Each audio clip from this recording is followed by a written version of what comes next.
Welcome my channel देना education.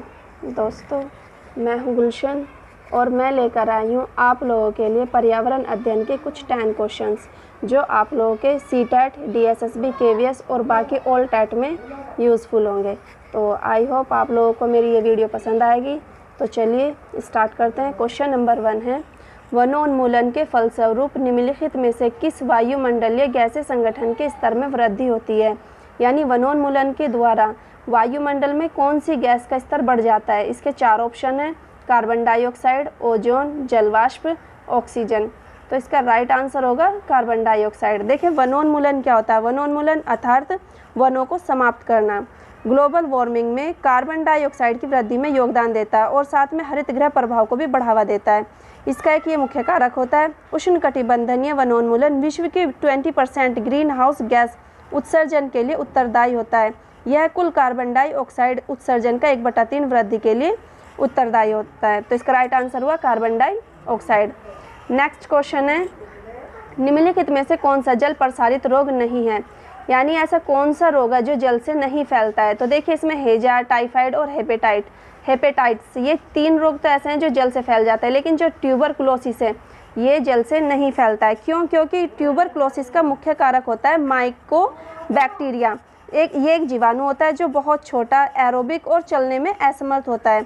हैजा, typhoid और हेपेटाइट जल संचारित रोग होते हैं क्योंकि ये जल से फैल जाते हैं।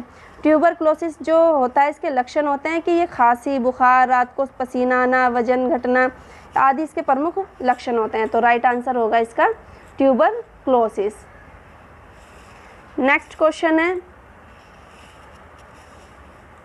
प्रदूषण द्वारा उत्पन्न होने वाले रोगों के युग्म का चयन कीजिए। यानी प्रदूषण से कौन से रोगों के जोड़े हैं जो उत्पन्न होते हैं? इसके 4 ऑप्शंस हैं, कैट काय सिंड्रोम एवं मीनामाता। सेकंड है उच्च रक्तचाप यानी हाइपरटेंशन एवं मेरास्मस एवं क्वाशियोरिकोर, मीनामाता एवं फ्लूओरोसिस। तो देखिए इसमें इसका राइट ऑप्शन होगा मीनामाता एवं फ्लूओरोसिस।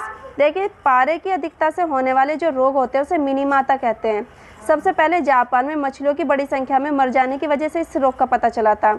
और मेरास्मस और जो क्वाशियोरकोर पोषक तत्वों की कमी के कारण रोग होते हैं। तो इसका राइट आंसर होगा मिनीमाता एवं फ्लूओरोसिस।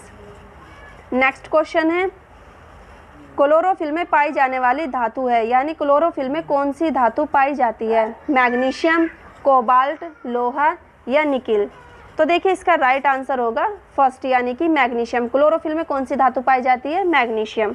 इसमें क्या होता है कि पर्णहरित हरित लवक या पर्णहरिम या फिर क्लोरोफिल ये एक प्रोटीन युक्त जटिल रासायनिक यौगिक होता है। ये प्रकाश संश्लेषण का मुख्य वर्णक होता है, यानी ये प्रकाश संश्लेषण में सबसे ज़्यादा हेल्पफुल होता है। इसे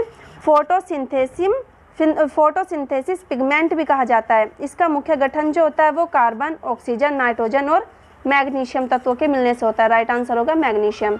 नेक्स्ट है, किसी परिभाषित भौगोलिक अवस्थिति में ही विशिष्ट उपस्थिति की उपस्थितिकीय अवस्था को कहते हैं। तो देखिए इसके 4 ऑप्शन है, संकटग्रस्त, पैंडेमिक, साधारणीय या फिर एंडेमिक। तो इसका राइट आंसर होगा एंडेमिक। देखिए ये क्या होता है कि एंडेमिक विज्ञान में एक संक्रमण की एक आबादी में विशिष्ट उपस्थिति की परिस्थितिकीय अवस्था को कहते हैं। ये ब्रिटेन से चिकन पॉक्स से एंडेमिक है, लेकिन मलेरिया नहीं है। ब्रिटेन में तो इसको चिकन पॉक्स एंडेमिक बोलते हैं, लेकिन हम मलेरिया नहीं बोलते। अफ्रीका में एड्स एंडेमिक है, जिसका अर्थ होता है कि यह वहाँ एक क्षेत्र में पाए जाने वाला रोग है। नेक्स्ट क्वेश्चन है, कार्बनिक पदार्थ के अपघटन के समय मृदा में निम्नलिखित में से कौन उत्पादित नहीं होता? यानी कार्बन पदार्थों का जब अपघटन होता है तो मृदा में कौन कौन से तत्व उत्पादित होते हैं जिसमें इन चारों में से वो नहीं होता है? तो देखिए जल, पोषक तत्व, कार्बन डाइऑक्साइड या फिर ऑक्सीजन। इसका राइट आंसर होगा ऑक्सीजन। जब कार्बनिक पदार्थों का अपघटन होता है तो मृदा में से ऑक्सीजन उत्पन्न नहीं होता, क्योंकि ऑक्सीजन एक प्राणयुक्त, रंगहीन, स्वादहीन तथा गंधहीन गैस है। ना तो इसका कोई रंग होता है, ना स्वाद होता है, ना ही कोई गंध होती है। इसकी खोज सर्वप्रथम जे पिस्टले और CW शीले ने की थी। कार्बनिक पदार्थ के अपघटन के समय इसमें ऑक्सीजन का उत्पादन नहीं होता है। ऑक्सीजन वायुमंडल में स्वतंत्र रूप से मिलती है और इसका आयतन के अनुसार इसका स्थान लगभग 5वां है। तो राइट आंसर होगा इसका ऑक्सीजन। नेक्स्ट क्वेश्चन है, विश्व पर्यावरण दिवस 2018 की थीम क्या थी? यानी जब विश्व पर्यावरण दिवस 2018 मनाया गया था तो उसमें क्या थीम रखी गई थी? इसके 4 ऑप्शन होंगे। प्रकृति से लोगों को जोड़ना, अपनी आवाज़ उठाए समुद्र तल नहीं, प्लास्टिक प्रदूषण को पराजित करना, या फिर सावधानीपूर्वक उपभोग करना। तो देखिए इसका राइट आंसर होगा 3, प्लास्टिक प्रदूषण को पराजित करना। 5 जून को विश्व भर में पर्यावरण दिवस मनाया जाता है। इस दिन को मनाने का उद्देश्य दुनिया में लोगों को पर्यावरण के लिए सुरक्षा और संरक्षण के प्रति जागरूकता उत्पन्न करना होता है। पहला विश्व पर्यावरण दिवस 5 जून 1974 को मनाया गया था। ये 45वें विश्व पर्यावरण दिवस 2018 की थीम थी, बीट प्लास्टिक पोल्यूशन रखी गई थी। प्लास्टिक में होने वाली हानियों के प्रति जागरूकता के लिए यह एक थीम रखी गई थी। नेक्स्ट है, ओजोन के संबंध में सही कथन का चयन क्या है? यानी ओजोन के बारे में सही बात क्या कही जाती है? हमारे वायुमंडल में ओजोन का प्रतिशत 7.8% है। क्षौमंडल में उपस्थित ओजोन उत्तम ओजोन है और ओजोन पराबैंगनी किरणें अवशोषित कर ऑक्सीजन निर्मित करता है। ओजोन ताप मंडल में क्लोरोफ्लोरोकार्बन की मात्रा में वृद्धि करता है। तो देखिए इसका राइट आंसर होगा 3, ओजोन पराबैंगनी किरणें अवशोषित कर ऑक्सीजन निर्मित करता है। ओजोन परत पृथ्वी के वायुमंडल की एक परत है जिसमें ओजोन गैस की सघनता अपेक्षाकृत अधिक होती है। यह परत सूर्य के उच्च आवृत्ति के पराबैंगनी प्रकाश की 93 से 99% तक मात्रा को अवशोषित कर लेती है, जो जीवन के लिए हानिकारक होती है। यह परत ऑक्सीजन को निर्मित भी करती है। तो इसका राइट आंसर होगा 3rd।